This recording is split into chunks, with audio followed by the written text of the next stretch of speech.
Good morning po and welcome to 5th Generation Hobby Shop. Shoutout po natin si Ma'am Jolian ng Zambales. Welcome to 5th Generation Hobby Shop po. This is the 2011 T-Rex High Kappa Silver Slide Black Frame. Ever optic sight front and rear with markings.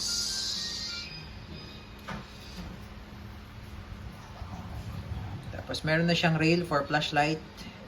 Naka beaver tail safety, ambidextrous manual safety, naka magwell stippled grip.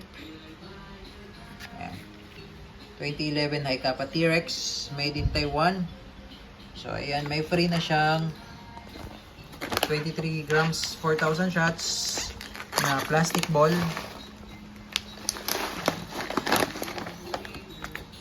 5.95 mm plastic ball, 0.23 yung timbang. 0.23 grams. Tapos may free na rin siyang Pop Dino number 12 na standard power green gas. Ito yung hangin. Okay, so si T-Rex pwede siyang balahan ng steel ball, pero wag lang madalas gamitin ng steel ball kasi ang T-Rex is airsoft. So hindi siya naka-design for steel ball. So ang airsoft ay naka-design for plastic ball. So hindi siya air gun. So pwede siyang gamitan ng steel ball, paminsan-minsan lang gamit po. Okay? So, load tayo ng gas, BBs, then testing tayo.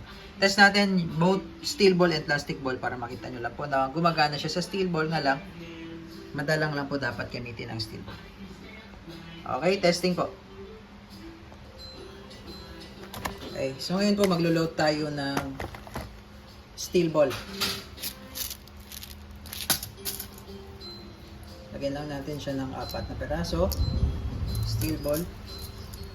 Kung babalaan nyo ng steel ball, 4 to 5 shots lang, okay na yun. Then, more on plastic ball na. Okay. Dahil hindi po talaga siya naka-design for steel ball. Okay, dapat ang steel ball pong gagamitin ay 5.95 mm.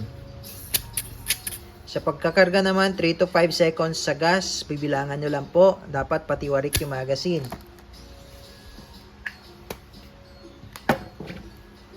Ayan.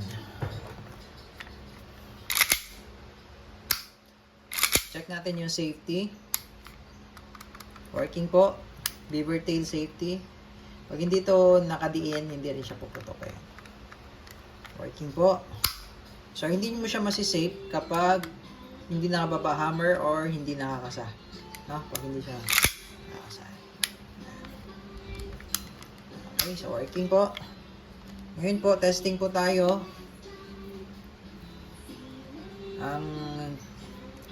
Ang bala po natin ay steel ball. Ayan, steel ball. Okay? 2011 High Kappa T-Rex chambered in 5.95 mm steel ball.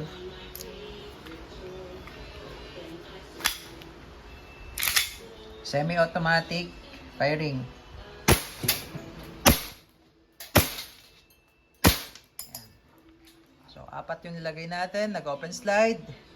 Ngayon, maglo-load po tayo ng plastic ball. Plastic ball, 8 shots. Open chamber. Insert the magazine. Balik. Okay, hammer down.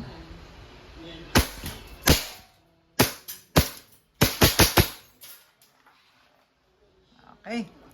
So, release mag. Tapos, alalay lang. Then, hammer down.